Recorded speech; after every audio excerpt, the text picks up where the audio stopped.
요즘 날씨가 아주 좋죠. 오늘이 11월 9일이니까 가을의 절정입니다. 10월이 절정인가요? 어디서 사느냐에 따라서 조금씩 다르겠죠. 서울 쪽하고 대구 쪽하고는 차이가 있습니다. 대구는 지금 가장 절정인 것 같습니다. 이번 주 지나면 좀 한풀 꺾이는 것 같아요. 어제는 제법 비가 쏟아졌습니다. 공교롭게 제가 어제 여기 우리 집에서 임고 서원까지 다녀오려고 그 목표를 세운 걸 연습 삼아 한 1시간 갔다 다시 1시간 돌아오는 그 둘레길을 해봤습니다. 얼마나 비가 많이 오는지 출발할 때는 조금씩 내리는 둥 마는 둥해서 뭐 이런 거면 걱정 없겠다 싶어서 그래도 우산을 하나 들고 갔거든요. 좋은 길이죠. 산길로 제법 가고 그 산을 넘으면 이제 저쪽 산 너머 마을에 닿는 겁니다. 그 건너편 산 마을도 막 이제 골짜기죠. 더 이상 마을이 없는 그런 곳입니다. 비가 얼마나 오고 또 바람이 또 얼마나 치는지 몰랐습니다. 골짜기 바람이 강하더라고요. 그래서 우산 하나 같이 들고 다녀오느라고 고생께는 했습니다. 왕복 2시간 잡았는데 그 중간에 길을 잘못 들고 해서 한 2시간 40분 꼬박 걸었습니다. 산도 넘고 아직 여러 종류의 길을 걸었습니다. 저수지 옆에 산책하기 좋은 흙길도 있었고요. 아주 여러 가지 이 걷기를 했습니다. 2시간 40분 걸었는데 어, 몸살 걸리면 어떨까 좀 생각을 해봤어요. 비도 오고 좀 옷도 따뜻하게 입지 않았기 때문에 약간 춥기도 했습니다. 다행스럽게 몸살 없이 지나는 것 같습니다. 하루 지나는데 네, 노곤하네요. 제가 지금 점심 먹고 이 녹화 이거 하려고 책상 앞에 앉았습니다. 졸음이 좀 찾아오는 것 같습니다. 이 기분 좋을 정도의 피곤한 거죠. 오늘 구원과 목사의 삶입니다. 목사도 목사도가 아니라 인간이란 어떤 일을 하더라도 다 사는 거잖아요. 삶을 빼놓고는 아무것도 성립되지 않습니다. 그건 다 뻔한 이야기죠. 교황이라고 하더라도 교황 업무가 바쁘죠. 왕이기도 하고 종교 지도자이기도 하고 아주 특이한 예, 어, 자리입니다. 교황의 자리라고 하는 게요. 근데 영국 여왕 같은 사람은 그분이 굉장히 장수하시네요. 그분 돌아가시면 왕은 남자겠죠. 그 손자 중에 누가 왕이 서열 제 1번인 것 같은데, 네. 그분은 이제 왕 역할만 하면 됩니다. 뭐 옛날 왕하고는 다르지만 어쨌든 그 역할만 하면 되는데 교황은 바티칸 시국의 왕이면서 전 세계 가톨릭 신자들의 종교 지도자니까 특별합니다. 정신없겠죠. 그래도 그 정치적인 왕으로서 또 종교적인 지도자로서 가장 그 높은 자리에 있는 사람인데 그래도 그분도 똑같은 겁니다. 우리하고 똑같은 삶이에요. 이걸 뭐 다 뻔한 얘기긴 한데 우리가 뻔한 걸 뻔한 거로 생각하지 않습니다.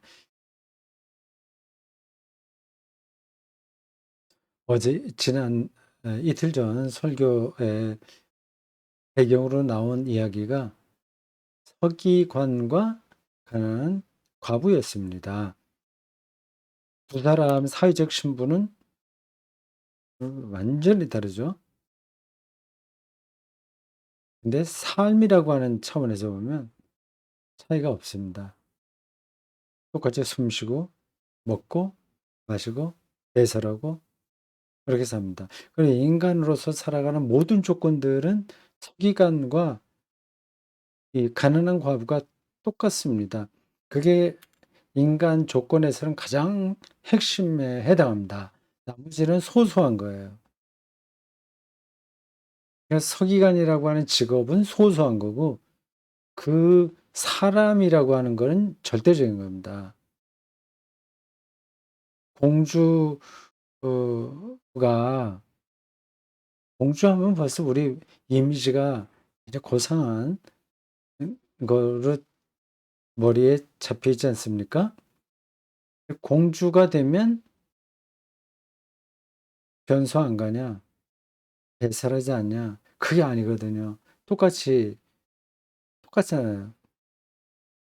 아이 그런 인간 조건들을 자기가 수행해야 됩니다. 수행하는 정도가 아니라 그게 가장 중요한 겁니다.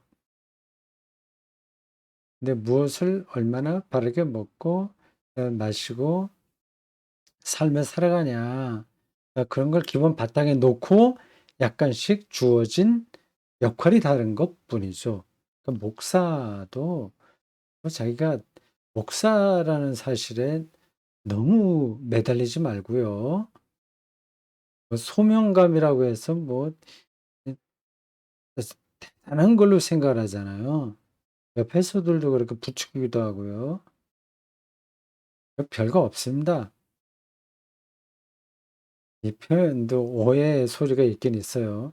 특별하긴 하죠. 근데 그거는 목사이기 때문에 특별한 게 아니라 모든 직업은 다 소명이라고 하는 점에서는 특별한 겁니다. 그런 점에서는 별거죠.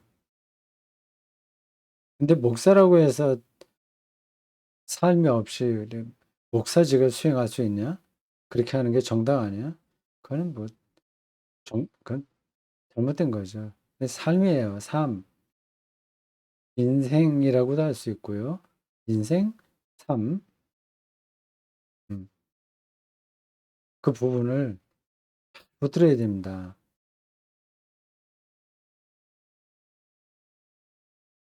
그냥 한 인간으로서 열심히 사는 거죠. 열심히 살 뿐만 아니라 의미 있게 사는 거죠. 생명 충만하게 사는 거죠. 곧 죽어야 될 몸이라고 하는 사실이 분명하지만 영원한 생명에 기대서 사는 거죠. 그게 구원입니다. 설교 잘하고 신방 잘하고 목회 관리 잘해서 교회를 키우는 거 그게 목사에게 가장 중요한 게 아니라 하는 겁니다. 그게 가장 중요하죠. 제가 보기엔 그렇습니다.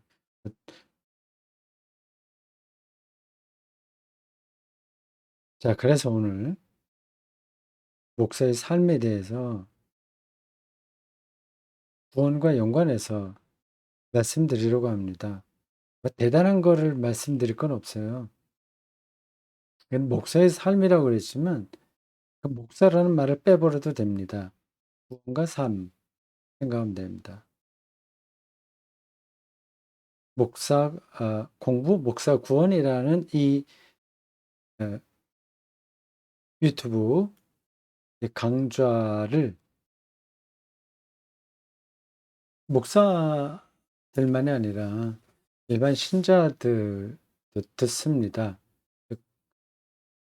그래서 제가 목사라는 말을 하더라도 그걸 강조해서 특별히 그 분들에게 혹은 나 자신이니까 하는 거 외에는 다 모두에게 해당합니다.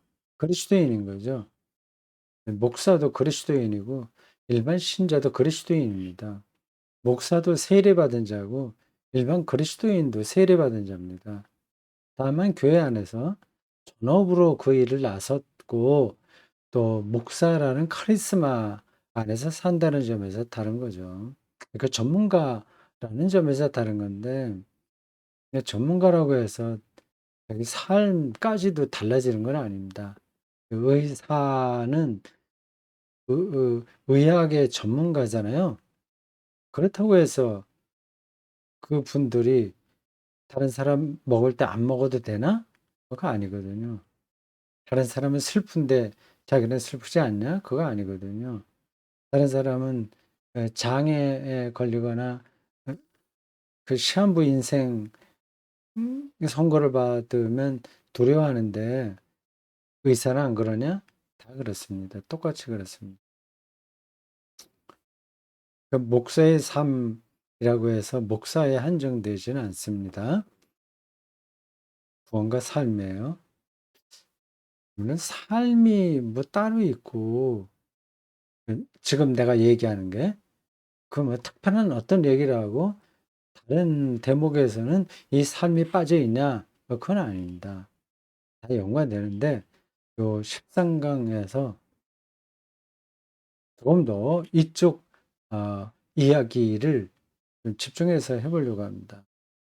그리고 이 나의 삶, 우리 생활인이라기도 하고 인간이죠. 인간의 삶이죠. 이게 구원 문제하고 연관돼서 제가 드리는 말씀이에요. 삶에 대해서, 인간 삶에 대해서 뭐 제가 얼마나 알겠습니까? 그런 거는 아마 여러분들이 더 잘 알 수도 있습니다. 일반 신자들 중에서 이런 쪽으로 또 전문가들도 많이 계시죠.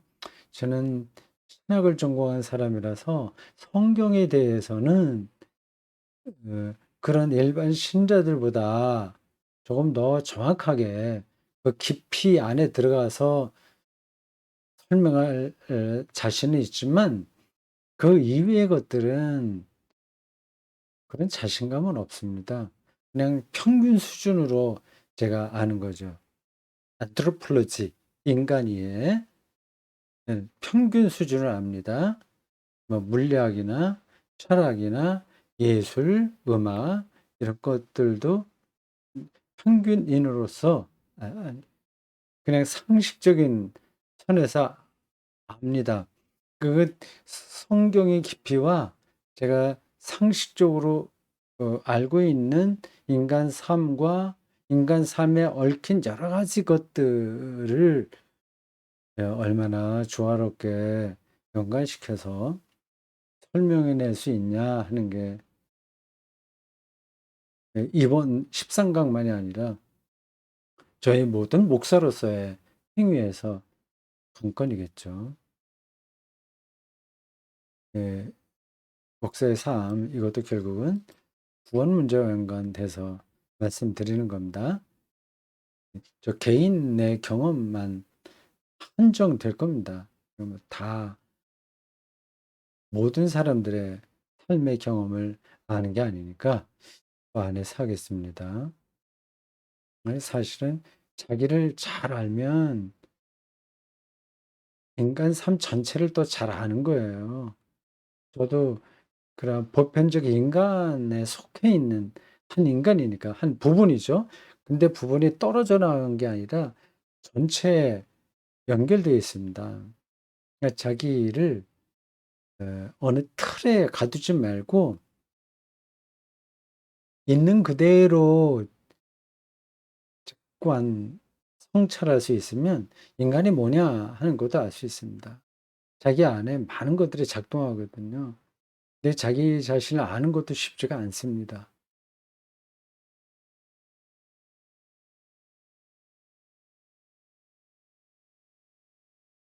이번 시작을 비유로 한 한국교회 목회 현장 이렇게 얘기를 했습니다.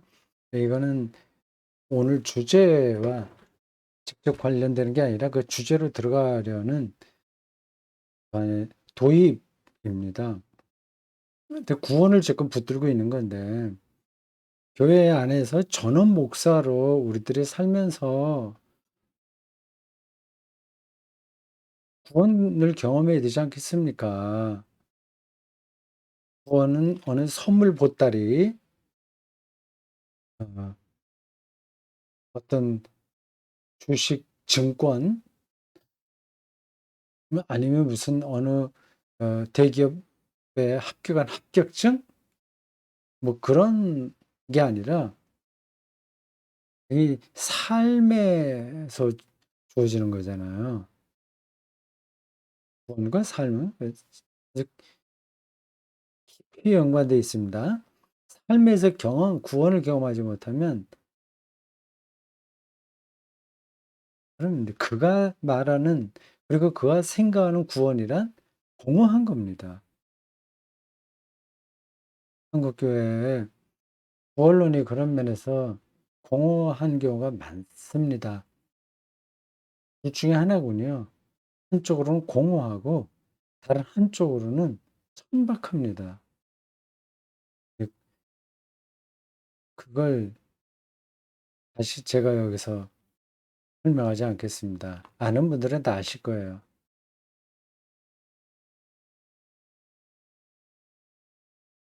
근데 목사도 그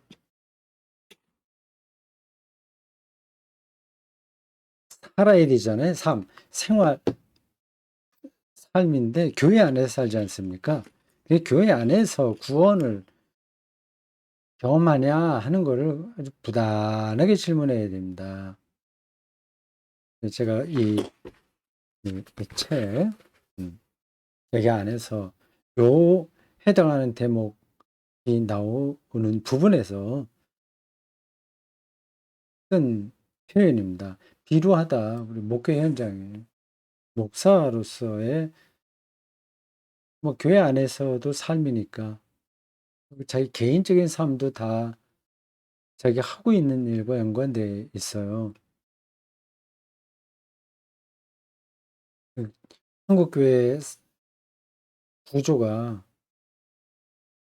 비루하다고 표현했습니다. 거기서 저는 목사로 산다는 것에 대한 자기 존엄성 그런 것들을 찾기가 어렵습니다.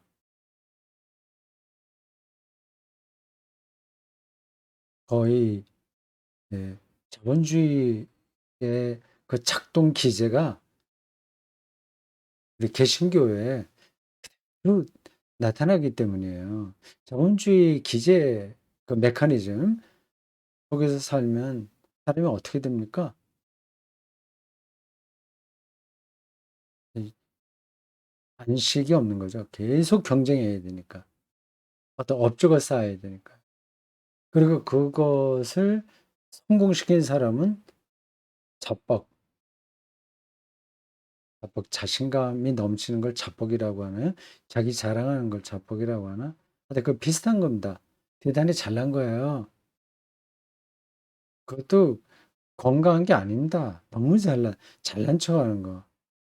교회를 성장시켰다고 그래서 어디 가서나 인정받잖아요.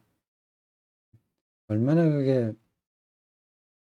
구원과 관계가 없는지 자기도 속고 다른 사람도 속이는 겁니다. 비루한 거죠. 교회 구조 자체가. 근데 반대로 교회를 성장시키지 못하면 뭐 어떻게 되겠습니까? 겨우겨우 그 안에서 그냥 직업인으로 월급 받고 사는 거죠. 조금 더 나쁜 경우에는 계속 그 스트레스 받고요.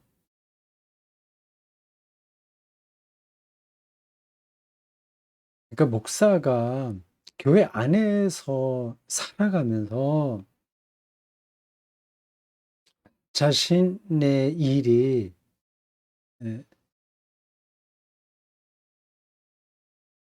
뭐라고 해야 되나요? 거룩하다? 뭐 해야 될까요? 예, 의미 충만하게 느낄 수 있어야 되잖아요. '아 난 정말 바람직한 일을 하고 있다. 보람되다.' 그거 생각해야 되지 않습니까?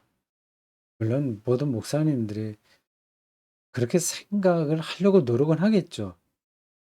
근데 그게 잘 되지 않습니다.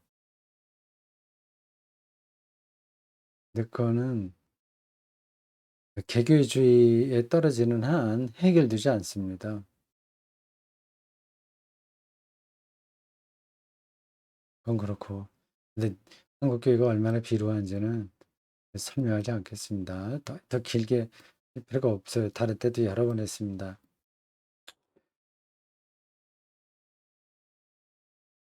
도구 중심의 메커니즘으로 가야 되는데 그건 인제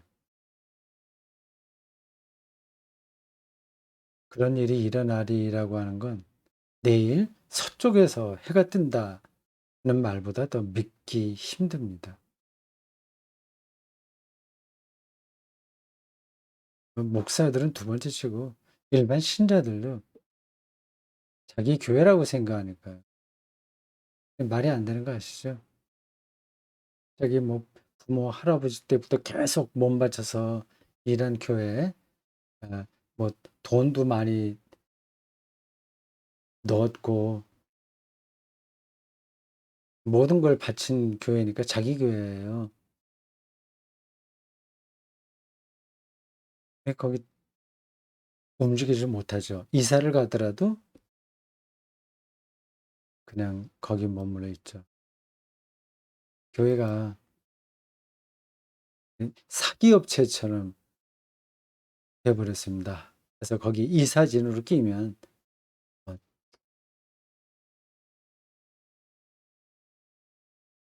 할 만하다 이제 생각하는 겁니다. 자 뭐 비루한 한국 교회 상황 뭐 그렇고 그래도 정말 기쁘게 사명감 갖고 열정적으로 교인들을 사랑하면서 교회를 잘 성장시키고 또 교회가 성장 안 되더라도 끊임없이 어 영적인 역동성 가운데서 목회하는 목사들이 있지 않냐 이렇게 질문하실 수 있죠. 드뭅니다. 네. 가장 일반적이면은 매너리즘에 떨어집니다. 그냥 그 똑같은 방식의 교회 돌아가는 그 루틴이라고 하나? 거기에 그대로 머물러 있는 겁니다. '내가 구원받았나?' 이거 생각 안 합니다. 생명 충만감 이런 것들도 별로 없어요. '나는 구원받았나?' 이런 질문을 우리는 목회 현장에서 그리고 우리의 실제 목사이기 전에 인간으로서의 삶에서 질문해야 됩니다.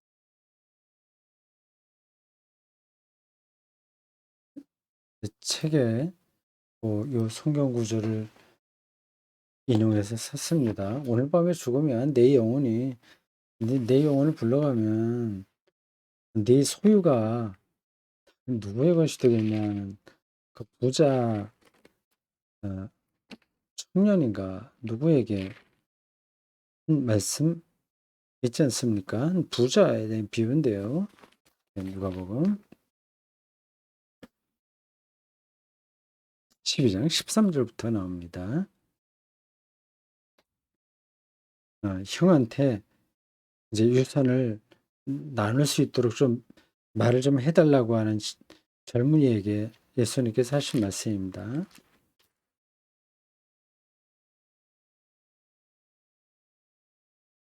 20 절에 보면 이렇습니다. 하나님은 이르시되 비유죠.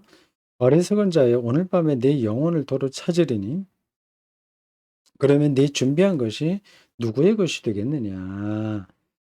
부자가 소출이 많이 나서 창고를 더 늘려서 뭐 하겠다고 하는 야무진 꿈을 꾸고 있을 때 하나님이 내 영혼은 오늘 밤에 부르는데 네가 그 철석같이 믿고 있는 그 재물이 누구께 되겠냐 그런 질문입니다. 이걸 인제 신자들을 위협하기 위해서 공갈치기 위해서 사용하면 안 됩니다. 근데 그런 경우가 제법 있어요. 그렇고 이 말씀이 정말 중요한 겁니다. 그리고 우리 삶의 핵심을 잡는 거죠. 저런 말씀들을 우리가 그냥 그러려니 하고 생각하지 말아야 됩니다. 나 자신에 대한 거고요. 바로 그런 것들은 그냥 그렇게 우리가 좀 생각하는 거고 그게 뭐 우리가 지금 사는 거하고는 상관없어. 그런 것만 생각하다 보면은 우리가 지금 열심히 이렇게 뭐 일하고 살아야 되고 돈도 벌고 뭐 사업도 키우고 이렇게 해야 되는데 그럼 어떻게 하겠다는 얘기냐. 오늘 밤에 죽을지 모른다고 한다면 그 모든 우리들의 삶의 열정이라고 하는 게 무슨 의미가 있냐. 공부도 해야 되고 뭐 다른 거 해야 되지 않냐. 뭐 그런 말은 가능합니다. 근데 그래서 그런 것들을 자꾸만 옆으로 치워요. 그런 말씀들을. 그건 그냥 우리의 영적 각성을 위해서 주신 말씀이고 실제 사는 건 그렇지 않아. 그렇게 생각합니다. 착각이에요. 근데 이런 말씀들을 조금 아까 이 말씀드린 것처럼 지금 뭐 공부도 하지 말고 시험도 보지 말고 뭐 아무것도 하지 말라는 말이냐 뭐 이런 식으로 접근하면 곤란합니다.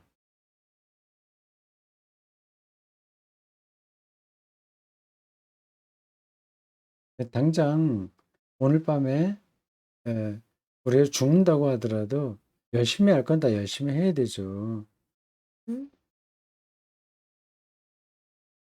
근데 그 오늘 밤에 내 영혼을 하나님께서 부르신다는 그 말씀을 붙들고 열심히 해야 되는 겁니다.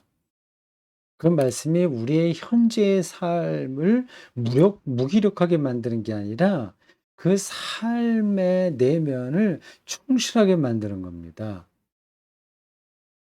오늘 밤에 내 영혼을 하나님께서 부르신다 수 있다는 그러한 말씀을 우리의 영혼에 새기는 목사라고 한다면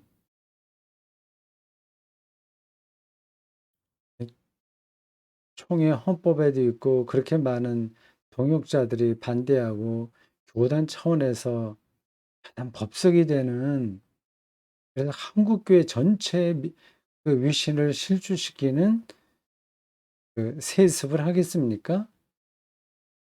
말이 안 되잖아요. 그러니까 그런 일들을 버젓이 행하시는 분들은 이런 말씀, 지금 읽어드린 말씀, 오늘 밤에 영혼이 하나님에게 불림을 받는다고 하는 거를 자기하고는 상관없는 신자들에게만 적용하는 말씀으로 받아들이는 거죠. 목사에게 이게 큰 위기입니다. 말씀을 자기의 실존으로 받아들이지 않아요. 늘 가르치려고만 하는데 참 어처구니없는 거죠.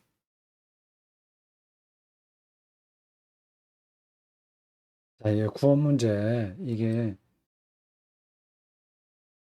목사가 남을 가르치려고만 하지 말고 우리의 삶의 실존에서 중심 문제로 붙들어야 된다. 그 얘기입니다. 그 목회는 좀 설렁설렁해도 돼요. 근데 자기 삶의 구원 그거는 철저해야 됩니다. 이 두 개가 어떻게 연관되는지 아시겠죠? 그 목회를 뭐 게으르게 해도 된다. 이제 그렇게 이해하시지는 않을 겁니다. 일반 신자들도 교회 생활은 뭐 적당하게 해도 되는 것 같네. 구원만 잘 생각하면 되지. 뭐 그렇게 받아들이지 않으시겠죠. 하나의 수사학적으로 제가 말씀드린 거예요. 수사학이에요. 교회 목회는 천천히 해도 된다. 자기 구원이 중요하다. 그거는 문학적 수사지. 그건 사실 언어로 받아들이면 안 됩니다. 그러니까 구원 문제는 목회를 좀 등한히 해도 좋을 정도로 절박하다는 뜻이에요. 이게 안 되면 모든 것들이 무의미한 겁니다. 자기 삶에서 목사가 구원을 경험하지 못한다면 구원은 생명 충만이거든요. 참된 희망이고, 그리고 기다림이고, 죽어 있는 게 아니라 살아 있음이고, 매 순간이 하나님의 창조와 그 완성에 연결되어 있는 거고요.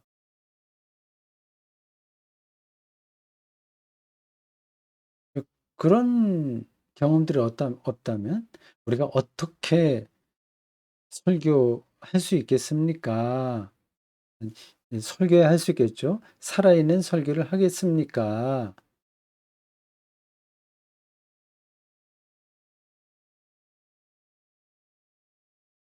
자, 그다음 소제목이 고독사예요. 제가 여기 있는 책 내용을 다 말씀드리는 게 아닙니다. 무언가 목사의 삶이라는 이 책으로 보자면 3장에 해당하겠죠. 이 큰 타이틀을 놓고 그 안에 나오는 소제목만 제가 따왔습니다.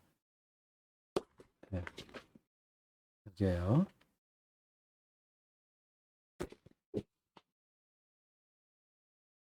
거기에 나와 있는 소제목이 여기 네 가지입니다. 내 구원, 고독사, 몸의 구원, 인간관계의 한계. 그러니까 강독이라고 얘기했지만 우리 오늘 이 유튜브 이 강좌가 강독은 아니죠. 읽을 때 이 책을 읽는 게 아니니까. 보통 강독일 때는 다 읽으면서 했잖아요. 강독은 아닙니다. 그럼 새롭게 하는 것도 아니고 완전히 새롭게 하는 것도 아니고 순서를 이거 따라가되 아, 중요하다고 생각하는 부분들을 보충 설명하는 겁니다. 그러고 보니까 제가 주일날 설교하고 그다음에 설교 복기를 다시 하잖아요. 그 비슷한 구조입니다. 이 목사 공부, 목사 구원이라는 그 책을 복기하는 겁니다. 바둑둘 때 복기는 다 하지 않습니다. 몇 대목만 하더라고요. 그 방식입니다. 그래서 어, 이렇게 쭉 연결되는 이야기는 좀 못 됩니다. 약간 끊기는 느낌도 있을 텐데 여러분들이 적절하게 이해하실 거로 봅니다. 이 고독사라는 이 소제목을 잡은 이유는 결국 우리의 삶이 완성되는 순간은 죽음이잖아요. 이게 또 잘못하면 이상한 말이 될 수 있어요. 뭐, 다양한 뭐, 영성 그런 얘기인데, 조금 근데 우리의 실제 삶하고는 거리가 좀 있네. 그런 생각을 할 수가 있습니다. 죽음이 우리 삶의 완성이라는 건 말은 그럴 듯하지만 우리가 받아들이기 좀 어렵다. 그래서 생각하는 사람들이 많이 있지 않습니까? 교회 나가면 다 그렇게 생각하겠죠. 대다수가 종교인, 구도거나 수행, 수도 하는 사람들이 아닌 일반 세속적인 사람들은 다 그렇게 생각할 겁니다. 그냥 여기서 자기가 주어진 인생만큼 즐겁고 재밌게 열심히 이렇게 사는 거지. 그렇게 생각합니다. 그걸 또 부정할 수도 없어요. 근데 죽음이 삶의 완성이라는 거는 너무 철학적이고 관념적이다. 추상적이기도 하고 뭔가 실질적인 건 아닌 것 같다고 예, 받아들일 수도 있습니다. 그 문제를 여기서 다시 제가 설명할 생각은 없습니다.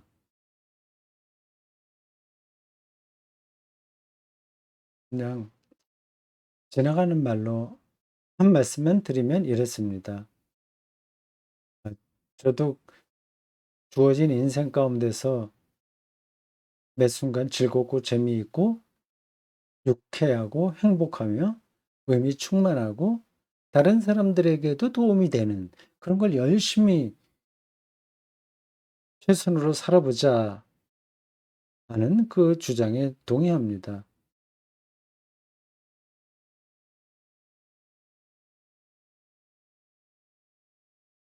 그렇지만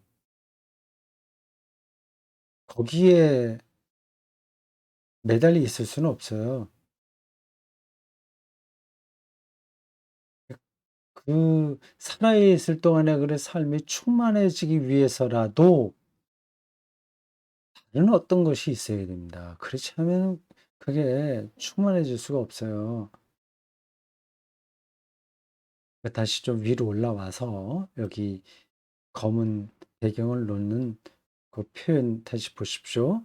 "이미와 아직 아님의 변증법적 긴장 관계다." 우리 삶의 아직 아님의 차원이 있거든요. 이미는 여기 들어와 있는 이거고요. 이게 어떤 변증법적 긴장 관계에 있느냐 하는 거를 잘 붙들어야 됩니다. 외박 일반 세속적이고 자본주의적인 체제 안에서 뭐 그럴듯하게 사는 사람들은 그냥 임의예요. '여기서 내가 즐겁게 산다. 최선이다.' 그렇게만 매몰되어 있습니다. 재밌는 게 최고예요. 지금 20대 30 대가 대다수가 그렇지 않습니까? 대다수라기보다 그 경향이다 그렇지 않습니까? 그들에게 뭐 진보도 뭐 보수도 이런 것도 필요 없어요. 북한 뭐 이건 쓰잘데 없는 거죠. 아니 지금 어 이 자본주의 체제 안에서 얼마나 좀 풍요롭게 좀 공정하게 모든 것들이 보장되고 예 그들이 말하는 공정이라고 하는 것도 과정의 공정이라고 하든가 그래서 근본적으로 구조적으로 불균형된 것 자체에는 그들이 관심이 없어요. 그걸 그대로 받아들이면서 거기서 과정만 공정하면 된다. 그래서 잘난 놈은 잘 살면 되고 못난 놈은 도태되면 되고 이렇게 이런 생각인 것 같습니다. 그래서 자본주의의 그 말단 저 나락에 떨어져 있는 느낌이 들어요. 그리고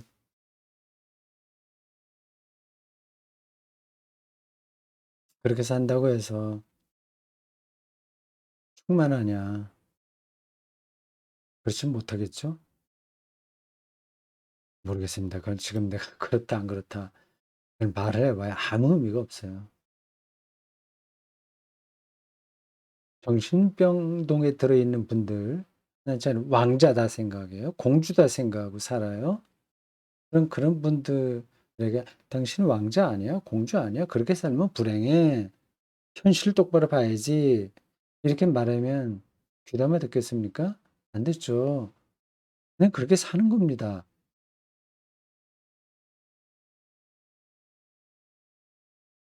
사람이 참 그 인식한다는 게 대단히 잘하는 것 같지만 또 대단히 어리석습니다.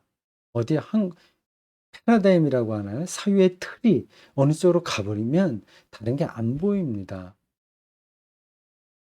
그 안에서 자기 잘난 맛에 사는 거죠. 우리 기독교인들도 그럴 위험성이 없지 않아 있습니다. 어떤 종교 테두리 안에서 음, 비현실적인 세계에 도취하여 하는 거죠. 예, 교회 안에 이제 그러한 이제 사이비 이단들에게는 그런 게 더 많이 나타나요. 정통에도 많이 나타나요. 어쩔 수 없는 것 같습니다. 교회 안에 현상적으로 그렇게 나타나지만 그러한 시행착오가 수없이 반복되면서 그래도 가장 바른 길을 제시한 성경이 우리에게 있기에 그 성경이 말하는 세계로 한 발 한 발 깊이 들어가는 게 최선입니다.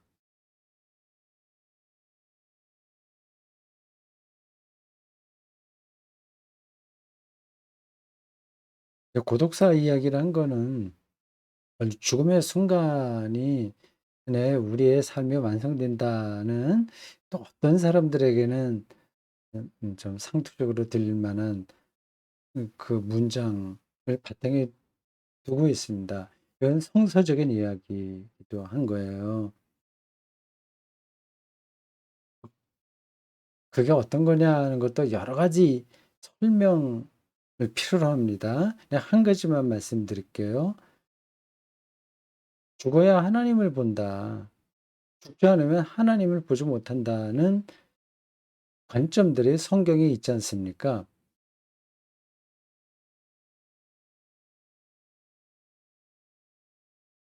그 말이 그거죠. 하나님을 본다는 거는 생명이 완성된다는 뜻입니다. 그러니까 죽기 전에는 그거를 볼 수가 없어요. 완전히 물속에서 사는 물고기처럼 물 바깥 세계를 못 보는 겁니다. 지금 뭐 우리는 잘 보고 사는 것 같죠. 지금 과학이 얼마나 발전했는데 우주 여행까지도 하는데 우리가 이 지구에 사는 우리 당할 자가 아무도 없는데 우주까지 정복하려고 하는데 모든 문제를 다 해결했지. AI 시대가 다가오고 있어. 스마트폰 하나에 모든 것들이 다 들어있어. 뭐 등등 그런 생각을 할 겁니다. 과연 그럴까요?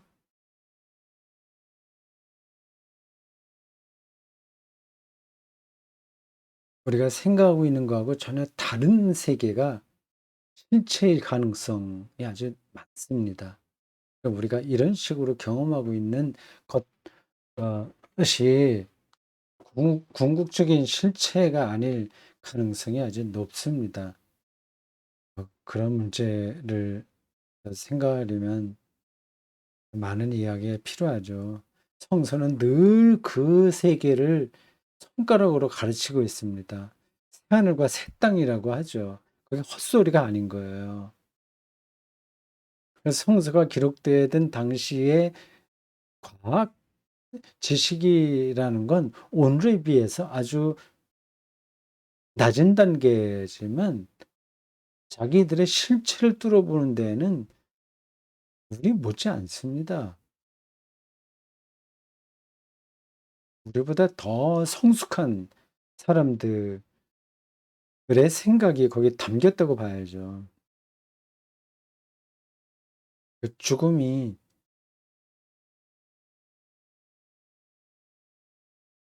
삶의 완성이라고 하는 그 시각은 틀린 게 아닙니다.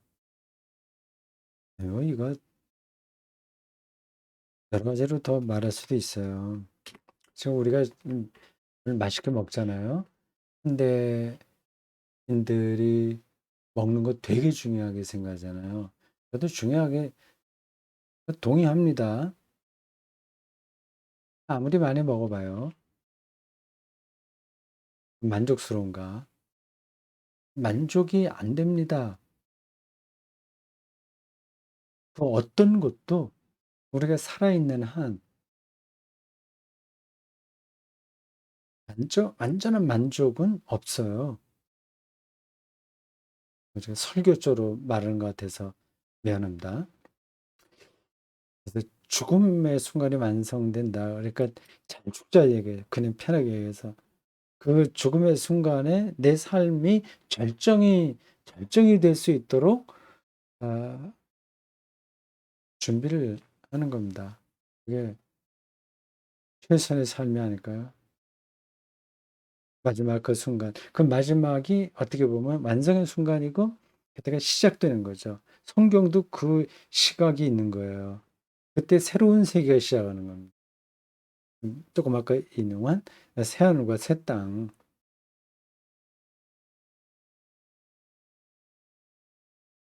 하늘이 구름 종이장처럼 말리고 하는 그러한 전혀 새로운 차원의 세계를 성경 기자들이 기다렸습니다. 그 순간이 죽음으로부터 시작되는 거죠.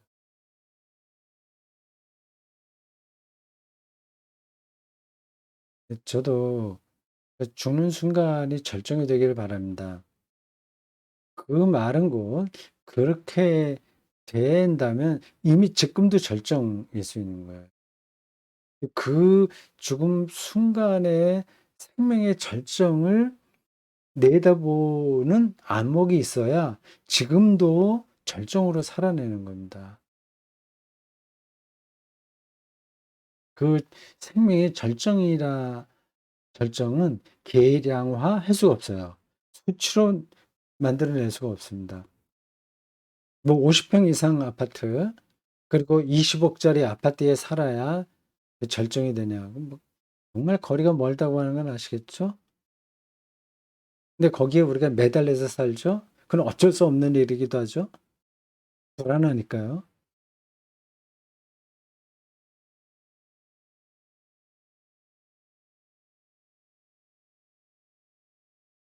고독사를 이야기한 거는 죽을 때 좀 그 절정의 생명을 본 사람답 나와야 되지 않냐 하는 그런 이야기입니다. 사람들은 고독사 하면 다 불행한 삶이라고 얘기하잖아요.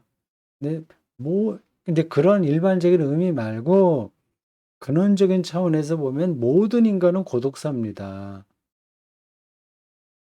혼자 죽으니까 고독사인 거죠. 옆에 누가 있으면 고독사가 아니고 아무도 모르게 죽으면 고독사라고 사람들이 말을 붙이긴 하는데 죽는 순간에 옆에 가족이 있든지 혼자 죽든지 무슨 상관이 있습니까? 절대적인 차원으로 들어가는데 상대적인 차원에 있었던 관계들이 무슨 의미가 있어요. 죽음이 두려우니까 그래도 자기 아내, 남편, 자식들, 손자들이 이 찬송 불러주면 위로가 되지. 그걸로 위로받는다면 다면 그는 삶의 절정에 들어가는 게 아닙니다. 너무 너무 좋은 세계, 안식의 세계로 들어가는데 가족들이 옆에서 울고 아니면 노래 부르고 기도하고 하는 게 좋은가요? 글쎄 그건 표현하기에 따르긴 했는데 그냥 막 표현하면 그게 귀찮은 겁니다. 그게 귀찮아야 돼요. 천사들의 노랫소리를 들어야 되는데 신자들이 와서 자꾸만 노래를 부르면 천사들의 노랫소리가 안 들리잖아요. 이제 "나에게 와라. 영생의 생명으로 와라." 하는 하나님의 손짓을 봐야 되는데 자꾸만 옆에서 뭐 "아빠 뭐 누구 여보 뭐 이렇게 힘내요. 주님의 품에 안겨요." 자꾸 좋은 뜻으로 종교적 덕담을 한다면 그건 방해가 되는 겁니다. 그 책에서 저는 그냥 고독사하고 싶다고 얘기를 했습니다. 틀린 이야기는 아니에요. 그냥 조금 재밌으라고 하는 말씀을 드리면 이렇습니다. 보통 다른 사람들도 그렇게 얘기하더라고요. 마지막 때 죽을 때 밤에 자다가 뭐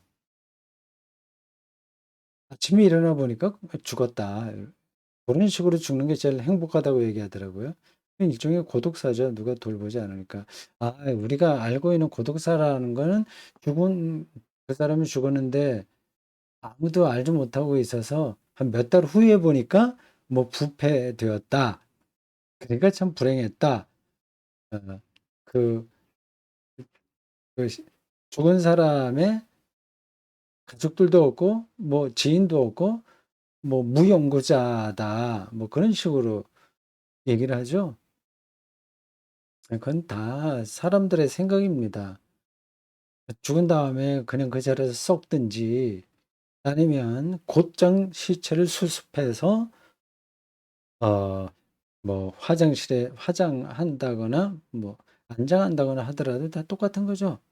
땅 속에서 썩는 거나 바깥에서 썩는 거나 어떤 차이가 있겠습니까? 제가 좀 극단적으로 얘기를 하는 건데 에, 유족들이 정성스럽게 고인을 보내는 그 과정 자체를 제가 무시하는 게 아닙니다. 죽음이 얼마나 절대적인 사건이냐는 것을 설명하려고 좀 과하게 설명한 거예요.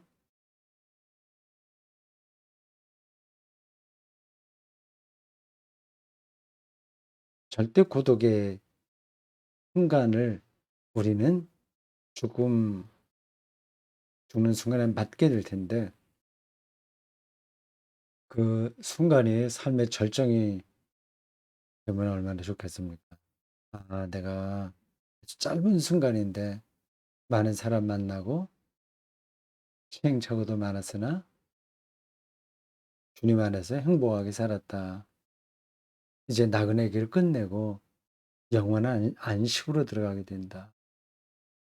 그때는 여기서 아쉬웠던 것들도 다 무효화되는 실제적으로 새로운 세계, 어쩌면 바람과 같은 세계, 구름과 같은 세계일 수 있고 영으로서 존재하게 되는 세계일 텐데 거기서야 어, 참된 안식이 가능하다는 희망을 그리고 즐거움을 어, 알게 되겠죠.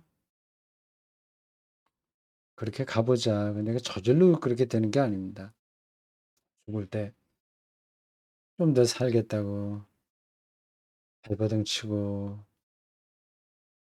어떤 분들은 또 악담도 하면서 죽기도 한 것 같더라고요. 아, 평생 동안 목사와 신학자로 산 제가 죽을 때 어떤 모습을 보일지 모르겠습니다. 준비하는 대로 죽어질 겁니다. 매 순간을 절정의 삶을 향해서 천착한 목사라고 한다면 죽을 때도 그렇게 죽겠죠. 그래서 죽음의 준비는 코람데오다 생각합니다. 하나님 앞에 늘 서는 거죠. 늘 서야 되는데 이제 그게 뭐냐 하는 거는 그냥 한두 마디로 끝날 수 있는 게 아닙니다. 오늘 밤에 내 영혼을 부르면 내 재산이 누구의 것이 되겠느냐 하는 그 아포리즘, 어구를 경구를 매 순간 붙들고 산다면 그냥 코람데오로 사는 거죠. 하나님 말씀 앞에 이렇게 정신 바짝 차리고 있는 거니까.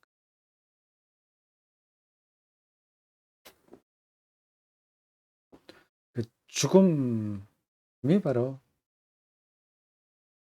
삶의 완성이다. 그 얘기를 한 겁니다.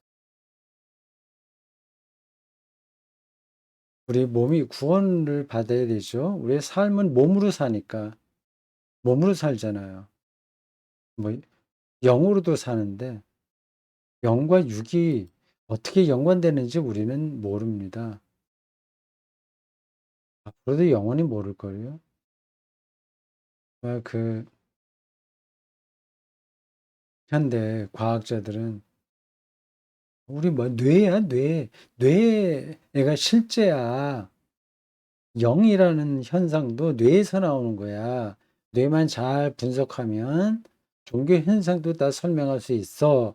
그렇게 말할 겁니다. 그게 맞을까요? 저는 맞다고 생각하지 않습니다. 옳다고 생각하지 않습니다. 그들은 인과율적인 과학주의에 떨어져 있는 거예요. 이미 인과율적인 과학, 기계주의, 기계적 과학주의? 뭐 그런 것들은 한계 도달해 있습니다. 제가 이런 얘기가 나올 때마다 종종 인용하는 개념이 있습니다. 양자역학에서 말하는 불확정성 이론입니다. 뇌를 아무리 뒤집어 보세요. 거기에 인간에게서 나타나는 종교 현상을 끌어낼 수 있는지 말입니다. 이거는 곧 일전에도 한번 예로 드린 건데 그렇습니다. 우리 몸을 구성하고 있는 게 다 원소 아닙니까? 원소 무게가 돼 있잖아요. 그런 정도 뭐 구리, 아연, 뭐 탄소, 뭐 그런 수소 뭐 등등 원소 우리 몸을 구성할 정도의 원소를 무게에 해 갖고 다 모아서 기계 안에 넣어서 돌리면 인간이 되겠습니까? 그리고 지금 저를 구성하고 있는 원소가 있잖아요. 이거를 순식간에 해체해 갖고 해체했다가 다시 저를 만들 수 있을까요? 그러면 저라는 캐릭터, 인격 그런 걸 가진 한 존재가 생겨날까요? 뭐 이런 말로 오늘의 그 인과율적 과학주의에 깊이 들어간 학자들을 설득해 낼 수는 없을 겁니다. 좀 기다려봐라. 과학이 더 발전하면 그런 거 다 할 수 있어. 얘기할까요? 그걸 얘기할지 모릅니다. 저는 인간은 피조물이기에 임계점이 있다고 생각합니다. 아무리 우리의 지능이 발전한다고 하더라도. 영역이 어떻게 되는지 몰라요. 근데 육체는 중요합니다. 그러니까 뇌가 멈추면 모든 우리의 하나님 신앙도 없어지죠.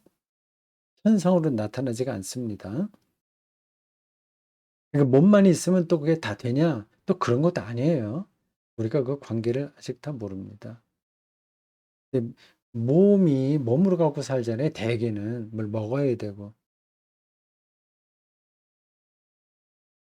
먹고 싶은 건 먹지 못하니까 불행하다고 생각하고 다른 사람보다 더 많이 먹어야 되는데 배고프면 불행하다고 생각하고 몸에서 벌어지는 겁니다. 근데 몸은 아무리 잘 챙겨도 노쇠하죠. 노쇠해요. 해봤자 뭐 얼마 가지도 못합니다. 그래도 그 안에서 최선으로 건강하게 살 필요는 있죠.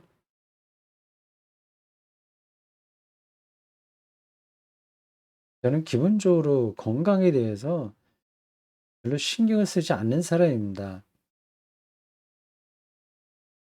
뭐 좀 건강하지 못하면 못한 대로 살자. 그거예요. 에이, 그래, 당신은 그래도 건강하니까 그런 말 하지.